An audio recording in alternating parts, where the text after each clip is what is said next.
પોરબંદરની ભાવસીજી હોસ્પિટલના ઇમરજન્સી વોર્ડમાંથી કેટલીક વસ્તુ ગુમ થઈ હોવાની ચર્ચા જોવા મળે છે, જેમાં સ્ટાફ રૂમમાં આવેલ લોકર અને કબાટના તાળા તોડી અમુક વસ્તુ ગુમ કરી હોવાની ચર્ચા જાગી છે।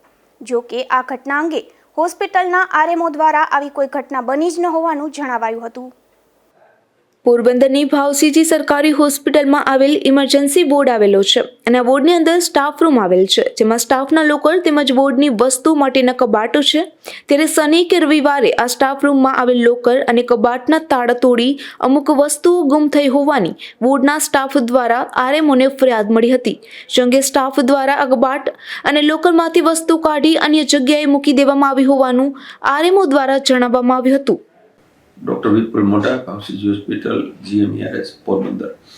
હવે લગભગ 2-4 દિવસ પહેલાં ઇમરજન્સી રૂમમાં એક કબાટ અને લોકર બગડી ગયેલા હોય અને ખુલ્લા હતા તે બાબતે અહીંયા કહેવા આવેલા હતા। પછી મેં એસઆઈ અને ત્યાંના ઇન્ચાર્જને બોલાવી અને તેની તપાસ કરતા તેમાંથી કોઈ ત્યારે એમ કહેવામાં આવેલું હતું કે વસ્તુ ગઈ છે, પણ ત્યારના જે નાઇટ ડ્યુટીના જે સિસ્ટર હતા તેને તે કબાટ ખુલેલો લોક ખરાબ હોય એ વસ્તુ બીજી જગ્યાએ રાખેલી હતી, એટલે કોઈ ચોરીનો બનાવ બન્યો નથી તેવું એને એસઆઈ અને સ્ટાફ નર્સે મને જણાવેલું છે।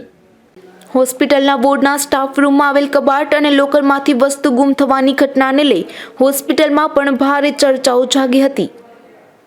અશોક થાનકી, ગુજરાત ન્યૂઝ, પોરબંદર।